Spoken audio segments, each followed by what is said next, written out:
గాఢమైన అరణ్యంలో ఒక్కొక్క అడుగు వేసే కొద్దీ రాముడు మరియు లక్ష్మణుడు వాయువును మరింత భారంగా అనుభూతి చేశారు.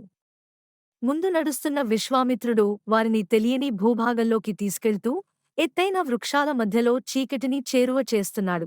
కొన్ని దూరం ప్రయాణించిన తరువాత బంగారు సూర్యకాంతి గాఢమైన నీడల వెనుక మరుగైపోయింది. అరణ్యం నిర్మానుష్యంగా, నిశ్శబ్దంగా అనిపించింది. సుదూరంలో ఆకులు కదిలిన శబ్దం మాత్రమే వినిపించింది, తెలియని కన్నులు వారిని గమనిస్తున్నట్లుగా. ఈ భూమి తాటక అనే భయంకర రాక్షసికి చెందినది. సంవత్సరాలుగా ఆమె ఋషులను హింసిస్తోంది అని విశ్వామిత్రుడు హెచ్చరించాడు. త్వరలోనే ఆమె మన ఉనికిని తెలుసుకుంటుంది. సిద్ధంగా ఉండండి. రాముడు, లక్ష్మణుడు తమ ధనుస్సులను బిగించి పట్టుకున్నారు. అచానక్ గాలి ఆగిపోయింది. కాసేపటికి ముందే పరుచుకున్న ఆకులు కదలడం మానేశాయి. గంభీరమైన నిశ్శబ్దం వ్యాపించింది. ఏదో లేదా ఎవరో చుట్టూ ఉందని అనిపించింది. ఒక గర్జన ఆ నిశ్శబ్దాన్ని చీల్చింది. వృక్షశిఖరాలలో ఉన్న పక్షులు భయంతో ఎగిరిపోయాయి. నీడల మధ్యనుంచి తాటక బయటకు వచ్చింది.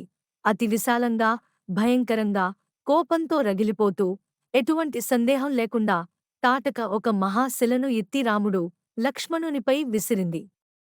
ఆ ప్రళయ శిల పడిపోతున్న నక్షత్రంలా వారివైపు దూసుకురాగా భూమి కంపించిపోయింది. అత్యంత వేగంతో రాముడు ఒక బాణాన్ని విడుదల చేశాడు.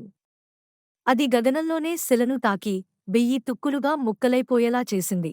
అది వారిని చేరుకునేలోపే తాటక రాముడిపై ఉగ్రరూపంతో దూసుకొచ్చింది, ఆమె నూలు విసురుతూ.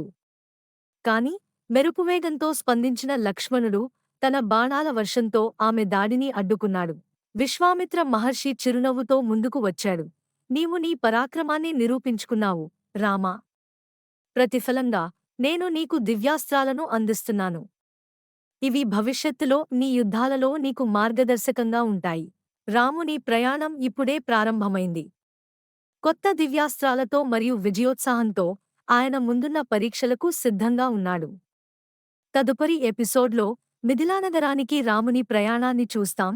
అక్కడ ఆయన తన విధిపరిచయమైన సీతాదేవిని కలుసుకోనున్నాడు.